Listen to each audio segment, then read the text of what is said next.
হ্যাঁ, বাপরে বাপ, একদিনই এমন নদীতে পানি বেড়ে গেছে। এভাবে বাড়তে থাকলে তো দুদিনেই মাঠ ঘাট সব পানিতে একাকার হয়ে যাবে।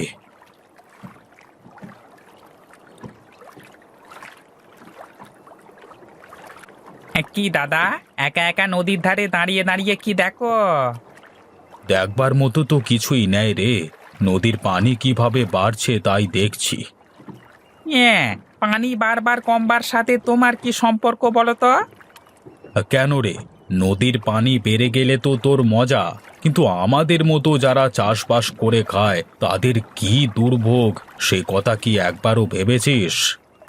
বলি, নদীর পানি বাড়ে বলি তো তোমাদের চাষ করতে আরো সুবিধে হয় দাদা।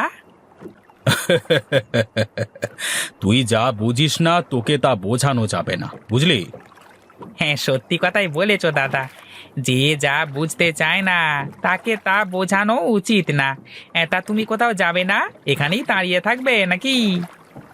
একটু ওপারে যাব, তাই তো দাঁড়িয়ে আছি। যদি দয়া করে ওপারে একটু দিয়ে আসতিস। হ্যাঁ, দয়া তো দাদা দেখাতে পারবো না। যদি তুমি পয়সা করি দাও তাহলে তোমাকে ওপারে রেখে আসবো, আবার নিয়ে আসবো। তা না হলে কিন্তু দাদা, এই রাকেশ মাঝি তোমাকে পার করবে না। ঠিক আছে ঠিক আছে, তাই হবে। চল চল, একটু ওপারে দিয়ে আসবি, চল দেখি।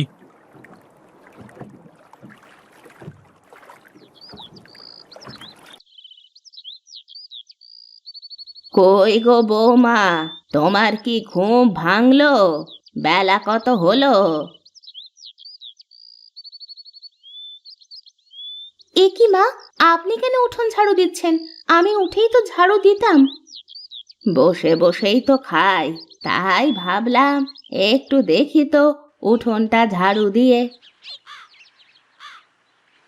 দিন তো মা, ঝাড়ুটা আমার কাছে দিন।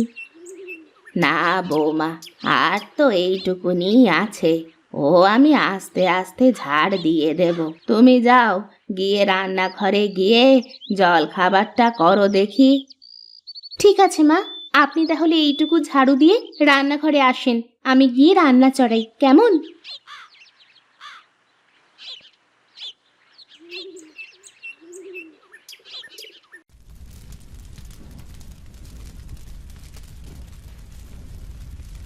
আহা, কি ঘ্রাণ!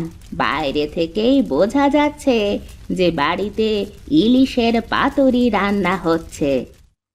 আপনার ছেলে তো ইলিশ ছাড়া কিছুই বোঝেই না, শুধু ইলিশ খাই করে। জানো বৌমা, ছোটবেলায় প্রীতম যখন আমার পেটে, তখন তোমার শ্বশুর মশাই খালি ইলিশ এনে এনে আমায় খাওয়াতো। আমিও না ইলিশ বাদে ভাতই খেতে পারতাম না। এজন্যই তো আপনার ছেলেও ইলিশ পেটুক হয়েছে, তারও তো ইলিশ ছাড়া খাওয়াই হয় না। বলি, পাগলটা কখন বাড়িতে ফিরবে, কিছু কি বলে গেছে নাকি? না মা, কিছুই তো বলে যায়নি, দেখলাম খুব ভোরে উঠেই চলে গেল। কখন যে কোথায় যায়, কি করে বেড়ায়, কাউকে তো কিছুই বলে না। শোনো বৌমা, তোমাকে আমি বলে রাখলাম, আজ প্রীতম বাড়িতে আসলে তুমি ওকে সোজাসুজি বলে দেবে, যেখানে যায় যাই করুক তোমাকে যেন সব বলে যায়। ঠিক আছে মা, আমি বলবো। তোমাদের এত করে বলি একটা বাচ্চা কাচ্চা নাও, সংসারে একটা বাচ্চা কাচ্চা আসলে কত ভালো লাগে। এ আবার লজ্জার এমন কি? শোনো বৌমা, এসব কাজে না দেরি করতে নেই। আমারও তো শখ করে নাতি নাতনির সাথে একটু খেলি। এসব কথা আমি আপনার ছেলেকে বললে তো সে আমাকে পাগল ভাবে, কি সব বলে। ঠিক আছে, আজ আসুক বাড়িতে, তারপর আমি বলবো।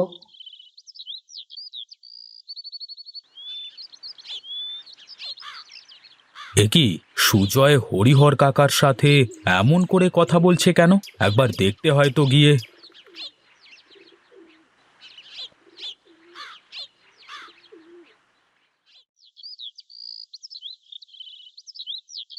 কি হয়েছে কাকা? বাড়ির ভেতরে এত চেঁচামেচি কিসের? বাইরে থেকে শোনা যাচ্ছে। চিৎকার চেঁচামেচি হবে না তো কি হবে শুনি? আহা, কি হয়েছে বল দেখি সুজয়। কি আর হবে দাদা, এই যে দেখছো না আমার বাবা সারা জীবন কি করেছে আমার জন্য, এই ঘরটুকু ছাড়া আর কিচ্ছু করেনি আমার জন্য, কিচ্ছু না।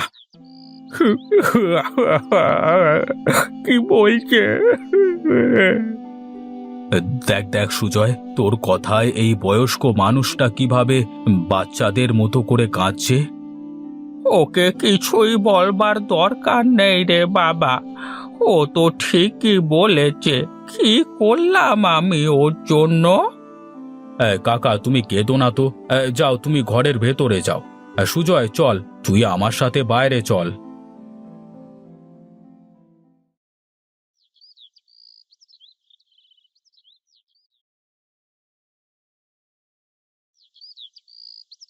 আরে বয়স্ক মানুষদের সাথে কেউ এভাবে জোরে জোরে কথা বলে পাগল ছেলে? কি করব দাদা বলো, আমার জন্য সে কি করে দিয়ে গেল। করি তো জেলের কাজ, একটা ভালো নৌকা নেই যে বড় নদীতে গিয়ে মাছ ধরব। সবই তো বুঝি রে পাগল। শোন, বাবা মা তোকে যে এই পৃথিবীর আলো দেখিয়েছে এটাই তো অনেক কিছু, আর তুই আমি তাদের জন্য এইটুকু কষ্ট করতে পারবো না? দাদা, আমার যে আর সহ্য হয় না। আমার চারপাশে সবাই বিয়ে করে সংসার করছে, কিন্তু দেখো আমার কিছুই করবার নেই। মন খারাপ করিস নে। শোন শোন, আমি তোকে বলি, কালকে তুই আমার সাথে দেখা করবি কেমন? আমি তোকে একটা বড় নৌকো কেনবার ব্যবস্থা করে দেব। তুই সেই নৌকা করে বড় নদীতে গিয়ে মাছ ধরবি। তাহলে তো ভালোই হবে দাদা, বড় নদীতে গেলে তো আমি ইলিশ মাছ ধরবো। আরে বাহ, তাহলে তো আমারও ভালো হবে রে। তুই রোজ আমাকে ইলিশ দিয়ে আসবি, রোজ রোজ নদীর তাজা তাজা ইলিশ খাবো। ঠিক আছে দাদা, কালই আমি তোমার সাথে দেখা করব। ঠিক আছে, যা এখন বাড়িতে গিয়ে বাবার কাছ থেকে মাপ চেয়ে নে। আর কাল থেকে যে এত বড় একটা কাজে যাবি, তাতে বাবার আশীর্বাদ নেওয়া লাগবে না। যা যা, বাড়িতে যা। আমি ভুল করেছি প্রীতম দাদা। কাঁদিস নাই, যা যা বাড়িতে যা। কালকে সকালে এসে ঘাটে দেখা করিস কেমন?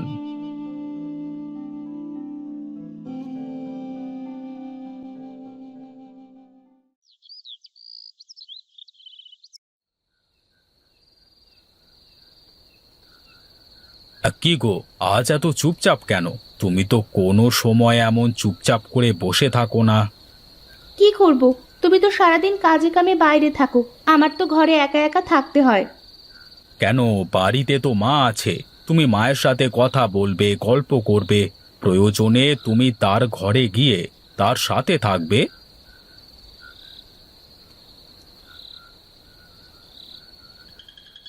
মা, তো তুমি তুমি এত রাতে এখনো ঘুমাওনি? ঘুম তো আসে না রে বাবা। তুই এই যে বলছি বৌমাকে আমার সাথে গল্প করতে, আমার সাথে থাকতে বলি, এভাবে কতদিন? আমি কি সারা জীবন বেঁচে থাকবো? মা, এসব কথা বলো না তো। আচ্ছা, তুই কি বুঝিস না বাবা? আমারও তো নাতি পুতি নিয়ে খেলতে ইচ্ছে হয়। সময় হলে ঠিক হবে মা, তুমি অত চিন্তা করো না তো। দেখলেন তো মা, এবার তো বিশ্বাস হলো আমি আপনার ছেলেকে কম বলিনি। বুঝিস নে কেন রে তুই? এবার একটা ফুটফুটে দাদু ভাই আমার চাই চাই। ঠিক আছে, যেদিন আমি 100 কেজি ওজনের ইলিশ খেতে পারবো সেদিনই তোমাদের কথা শুনবো। দেখেছেন মা, 100 কেজি ওজনের ইলিশ আবার হয় নাকি? হয়তো বৌমা, কেন হবে না? আমার বাবার বাড়িতে তো আমি 200 কেজির ইলিশও খেয়েছি, তারপরেই না প্রীতম হয়েছে। অনেক রাত হলো, আমি ঘরে যাই, ঘুম পাচ্ছে। মা, কিন্তু এত বড় ইলিশ পাবো কি করে আমরা?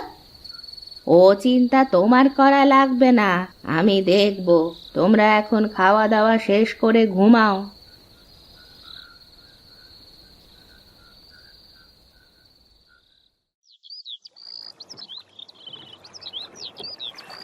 দাদা, আমার তো বিশ্বাসই হচ্ছে না যে তুমি আমাকে এত বড় নৌকা দিলে। আমারও বিশ্বাস হয় না তুই আমাকে ইলিশ মেরে খাওয়াতে পারবি। সে সময় হলেই দেখা যাবে দাদা। আমি বলি কি, তুমি আমার সাথে চলো, তাহলে দেখতে পাবে।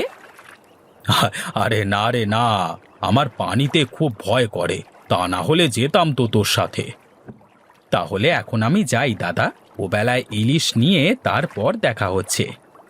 ঠিক আছে, সাবধানে যা, আর সাবধানে ফিরে আসিস কিন্তু।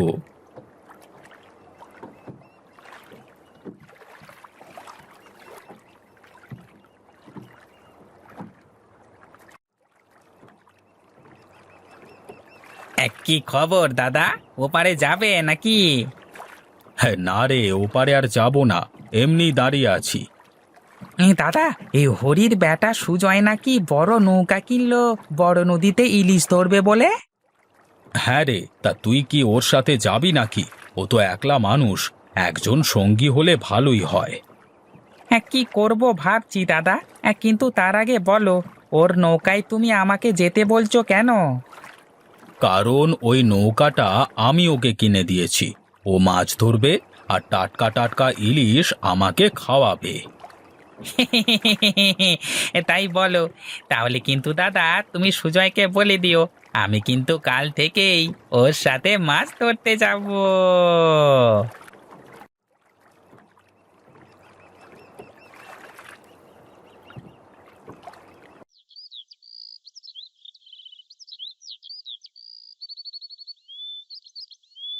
প্রীতম দা, আরে ও প্রীতম দা, প্রীতম দা।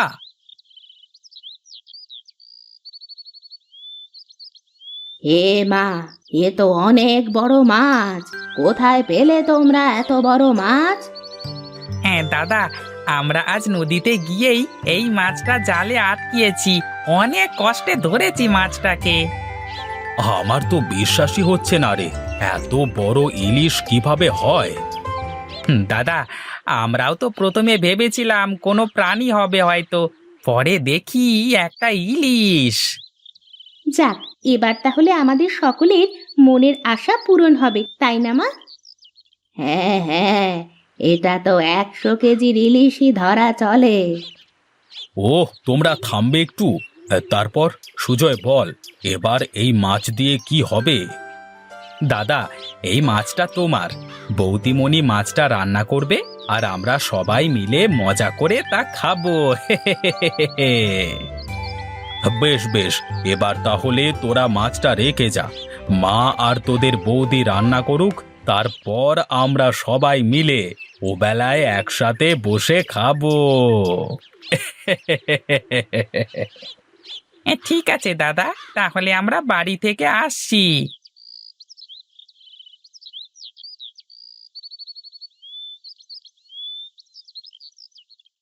দেখলেন তো মা, এত বড় ইলিশটা বোধহয় শুধুমাত্র আপনার ছেলের জিদের কারণেই হয়েছে, তা না হলে কি আর এত বড় ইলিশ হয় কখনো? যাই বলো না কেন মা, আমার এবার নাতি নাতনির মুখ দেখা আর কেউ ঠেকাতে পারবে না।